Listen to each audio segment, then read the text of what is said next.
မင်္ဂလာပါခင်ဗျာ Forwardlands ကနေကြိုဆိုလိုက်ပါတယ်။ ပေါ်တူဂယ်နဲ့ကိုလံဘီယာတင်းတို့ရဲ့ပွဲစဉ်ကတော့ဂိုးမရှိသေးရလနဲ့ပြီးဆုံးသွားတယ်။အုပ်စု K ရဲ့ပွဲစဉ်တွေအားလုံးပြီးဆုံးသွားတဲ့အချိန်မှာကိုလံဘီယာ9မှတ်နဲ့အုပ်စုပထမပေါ်တူဂယ်က9မှတ်နဲ့အုပ်စုဒုတိယဒီယာကွန်ဂိုက4မှတ်နဲ့အကောင်းဆုံးတတိယနဲ့နောက်ဆင့်ကိုတက်ရောက်ဖို့တေချာသွားပြီ။ဆိုတော့နာမည်ကြီးပေါ်တူဂယ်တင်းရန်နယ်ဒိုရဲ့ပေါ်တူဂယ်တင်းကအုပ်စုတွင်မှာတပွဲနိုင်နှစ်ပွဲတည်ရဆိုတဲ့ရလနဲ့အုပ်စုဒုတိယနေရာနဲ့ပဲတက်ရောက်နိုင်ကြတယ်။စိုးရင်စရာပဲဒီယာကွန်ဂိုကိုလံဘီယာတို့လိုအသင်းတွေကိုတည်ရလက်ပဲကစားနိုင်ကြတယ်။အဲ့ထက်ပိုပြီးစိုးရင်စရာကောင်းတာကအဲ့ဒီတည်ရလက်ရခဲ့တဲ့နှစ်ပွဲမှာသူတို့ကစားခဲ့တဲ့ကစားပုံဆိုတော့အခုကိုလံဘီယာနဲ့ပွဲမှာပေါ်တူဂယ်ကလူစင်းပြောင်းလဲချို့လှုပ်လာတယ်ရော်ဘတ်တိုမာတီနက်စ်အနေနဲ့ပေါ်တူဂယ်တင်းကိုလူစင်းပြောင်းလဲချို့လှုပ်လာခဲ့တယ်ကွင်းလယ်မှာဗီဒီညာယာအိုနီဗတ်အတွဲစားဗီဒီညာရူဗင်နီဗတ်အတွဲကိုပြောင်းသုံးလာတယ်။တိုက်စစ်မှာရာဖီလီယာအိုနက်တိုရိုကိုပဲဆက်သုံးလာတယ်။ဥဇဘက်ကစ္စတန်နဲ့ပွဲကလူစင်းကိုပဲဆိုတော့အဲ့ဒီမှာဘာတော့တွေ့ရလဲဆိုတော့ပေါ်တူဂယ်ကဒီထုံးစံတိုင်းပဲပေါ်တူဂယ်နဲ့ရန်နယ်ဒိုရဲ့ဂျားတွေကလင်ကအရင်အားမကောင်းသေးတာကိုထပ်မြင်ရတယ်။နောက်ပြီးတော့ရန်နယ်ဒိုစီကိုအခွင့်အရေးတွေဖန်တီးပေးနိုင်ဖို့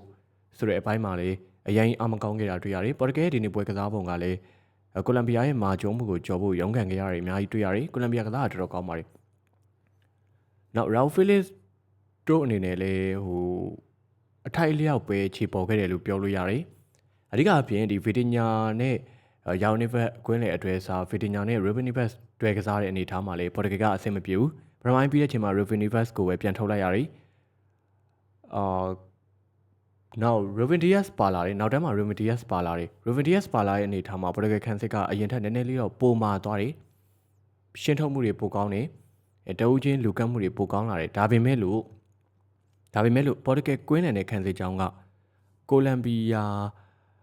ာရဲ့ဒီတိုက်စစ်လမ်းကြောင်းတွေကိုခွင့်ပြုနေရတော့မယ်ကိုလံဘီယာကလာမတွေကဒီကွင်းလေကနေဆွဲဝင်လာတာတွေတောင်ပံကနေဖြတ်ကျော်လာတာတွေကိုအကြိမ်ကြိမ်ခဏခံနေရတော့မယ်ဆိုတော့ Revenivus ကိုကွင်းလေမှာခန်းစစ်ကစားပုံပိုကောင်းဖို့အတွက်ထည့်သုံးနေဆိုရင်ဒီအဖြေကဒီအလုပ်ကအမှားပဲပေါ့နော်ဒါကြောင့်မို့လဲ Revenivus ကို Roberto Martinez ကပထမပိုင်းအပြီးမှာထုတ်ခဲ့တာလို့ကျွန်တော်ယူဆတယ်နောက် Yaunivus ဝင်လာပြီပေါ့ပထမပိုင်းပြီးမှဒုတိယပိုင်းမှာ Vidinya Yaunivus အတွဲပဲပြန်ဖြစ်သွားတယ်ဒီအချိန်မှာလဲဗီဒီညာယာအိုနီဖတ်အတွဲနဲ့ဘရူနိုဖာနက်ဒက်စ်ဂျာကဒီ၃ယောက်ဂျာကလင့်အချိတ်ဆက်မမိခြင်းကိုထပ်မြင်ရပြန်နေဆိုတော့ပေါ်တူဂယ်က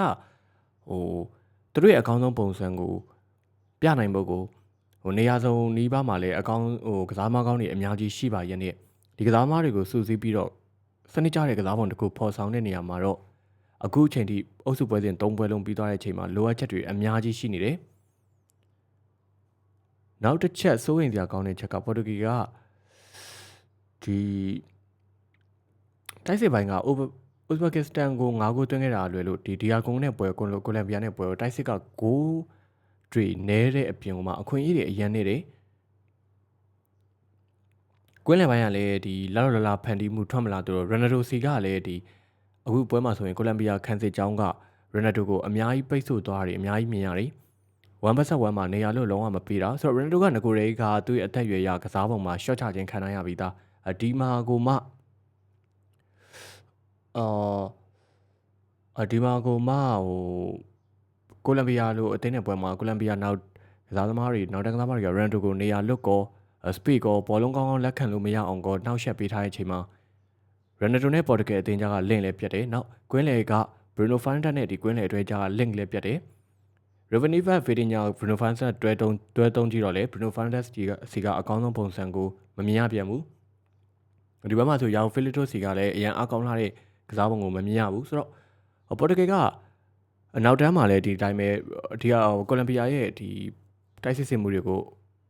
ရှင်းထုတ်နေရတာတခါအသေးအံရှင်းထုတ်နေရတဲ့အချိန်ကြီးလည်းအများကြီးတွေ့ရတယ်ခံစစ်ကြောင်းကပုံမာလာတဲ့ပုံစံမြင်ရပေမဲ့တကယ်တော့အခွင့်အရေးအများကြီးကပေးနေရတော့မယ်ဆိုဒီပွဲမှာဆိုရင်ဒီ expected goal ဆိုရင်လည်းကိုလံဘီယာတိတိတတ်တာကိုပုံများတယ်စုစုပေါင်းဂိုးပေါက်ကန်ချက်ဆိုလည်းကိုလံဘီယာ24ချိန်တောင်ကန်သွားတာပေါ်တူဂယ်73ချိန်ပဲကန်ရတယ်ဂိုးပေါက်တဲမှုဆိုလည်းပေါ်တူဂယ်2ချိန်ကိုလံဘီယာ6ချိန်ပဲ6ချိန်တောင်ရတယ်ဆိုတော့တေးတာကျသွားတာဒီပွဲမှာလည်းကိုလံဘီယာကစားပုံကတော့ပို့ပြီးတော့အများကြီးကောင်းတယ်ဟာမတ်ရိုဒီဂါတို့မထွက်ခင်ဒီအကောင်းဆုံးထိန်းချောင်းသွားတာမြင်ရတယ်ဆိုတော့ပေါ်တူဂယ်ဒီပုံစံတိုင်းဆိုရင်တော့နောက်တစ်ဆင့်နေမှာကမ္ဘာဖလားရဲ့နောက်တစ်ဆင့်နေမှာတော့အရန်ကြီးမျောလင်းလို့ရမယ်လို့တော့မထင်ဘူးအခု round 32မှာခရိုအေးရှားနဲ့ကန်ရမယ်ခရိုအေးရှားနဲ့ပွဲမှာလည်းပေါ်တူဂယ်ဒီပုံစံတိုင်းဆိုရင်တော်တော်လေးရုန်းကန်အောင်မယ် မာတင်နက်အနေနဲ့လည်းပေါ်တူဂီရဲ့အကောင်းဆုံးပုံစံကိုအကောင်းဆုံးလူစင်းကိုထုတ်နိုင်ဖို့အခုထိရှာမတွေ့သေးဘူးလို့ပဲပြောရမယ်ပေါ်တူဂီကနည်းနည်းစိုးရင်စရာကောင်းလာပြီသူတို့မှာအားကောင်းတဲ့ကစားသမားတွေရှိတယ်အချိတ်ဆက်မိသွားရင်ကြောက်စရာကောင်းမယ်ဆိုတာလည်းသိတာတယ်ဒါပေမဲ့အဲ့ဒီ link ကိုအခုထိရှာမတွေ့နိုင်ဘူးဖြစ်နေတယ်ကွင်းလယ်မှာလည်းဟန်ချက်မညီဘူးတိုက်စစ်မှာလည်းအခွင့်အရေးကောင်းကောင်းမမရရင်ကိုရဖို့လမ်းမမြင်ဘူးခန်းစစ်ကလည်းကစားပုံကအဲ့လောက်ထိအားရစရာမရှိဘူးကွင်းလယ်ကခန်းစစ်ကိုကိုနိုင်စွမ်းတိုက်စစ်ကိုလိုက်ပါနိုင်စွမ်းမှာလည်းအကန့်အသတ်တွေရှိနေလို့ခံစားရတယ်ဆိုတော့ကွင်းလယ်ကစားသမားတွေမကောင်းတာလည်းမဟုတ်ဘူးကွင်းလယ်ကစားသမားတွေကလည်းတကယ်ကောင်းတဲ့ player တွေပဲဆိုတော့ပေါ်တူဂီအကြောင်းပြောတာနည်းနည်းတော့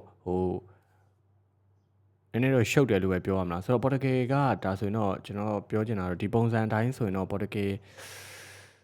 နောက်လာမယ့် stage တွေမှာတော့အများကြီးရုန်းကန်ရတော့မယ့်အနေအထားတွေမြင်နေရပြီ